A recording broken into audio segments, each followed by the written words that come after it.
ఒక్కసారి శివవంశ గనక ప్రాప్తించినచో తదనంతరం ఇంద్రలోకం పునఃప్రాప్తించజేయమని మనం గజానుని వేడుకొనగలము. తారకాసుని శక్తియుక్తులను కుటిల కుతంత్రములను పోరాడి ఎదిరించగల శక్తి, శుక్రాచార్యుని ఎదిరించగల శక్తి మనకు లేదు. శుక్రాచార్యుని ఎదిరించుటయా, ఈ దైత్యగురు శుక్రాచార్యుని ఎదిరించుటయా? ఈ సృష్టి యందు సమస్త దేవతలు ఏకమై కూడా ఈ దైత్యగురు శుక్రాచార్యుని ఎంత మాత్రము ఎదిరించలేరు. బండాసురా, నీవు మతిలేని మూర్ఖుడవు. నీవు మందబుద్ధివి గనకనే గణేశుడు నిన్ను పరాజితుడిని చేసి మమ్మ ఎదిరించాడనుకుంటున్నావు. నువ్వు ఇలా ఓటమి పాలవుట కూడా ఈ శుక్రాచార్యుని కుటిల రణనీతే. మేము ఓటమి పాల్పడుట కూడానా? ఏమిటి మీరంటున్నది? అవును బండాసురా, అవును. ఇదంతయు మా కుటిల కుతంత్రమే. గణేశుడు త్రిపుర చేరిన అనంతరం అతని చేతిలో పరాజితుడివి కావాలని లేదా ఆత్మార్పణ చేసుకోవాలన్నదే మా తంత్రం.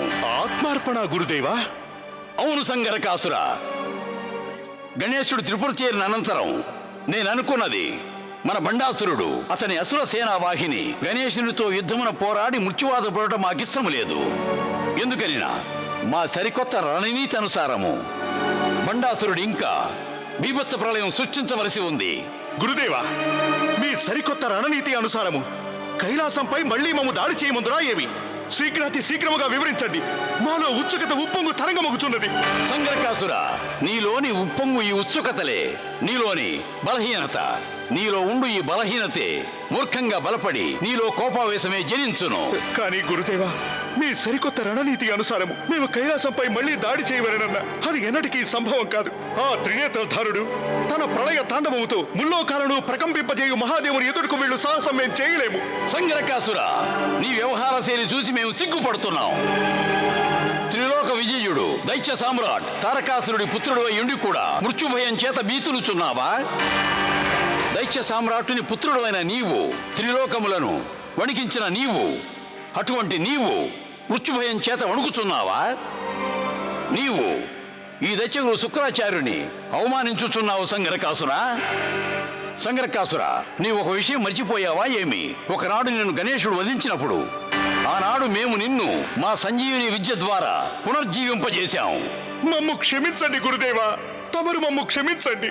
గురుదేవా, క్షణక్షణము ఓడిపోవుటచే మా మస్తిష్కమందు బుద్ధి నశించినది. ఒక విషయం గుర్తుంచుకో సంగరకాసురా, ఎంతటి లక్ష్యమును సాధించవాలనన్నా నీ మస్తిష్కంపై కోపావేశంపై నియంత్రణ కలిగి ఉండుట అత్యంత ఆవశ్యకం. గురుదేవా, ఇక ఇప్పుడు ఆదేశించండి. మేము త్రిలోకముల యందు బీభత్సము సృష్టించదము. ఇక ఈ సంగరకాసురుని సంగ్రామ ధాటికి ఎవ్వరూ తాళలేరు గురుదేవా. లేదు సంగరకాసురా, లేదు. దీని ఆవశ్యకత ఎంత మాత్రమూ లేదు. గురుదేవా, మీరు గనక ఆదేశించినట్లయితే మేము భండాసురుని వెంట వెళ్లి త్రిపురను సంపూర్ణముగా భస్మీపటలము గావించదము. వద్దు సంగరకాసురా, వద్దు. నీ మూర్ఖపు మస్తిష్కములో పన్నాగములు కట్టిపెట్టు. కుటిల పన్నాగములు పన్నుట శుక్రాచార్యుని వంతు, నీ వంతు కాదు. నీ వంతు కేవలం ఒక్కటే, మా ఆజ్ఞను అనుసరించుటే, అంతే.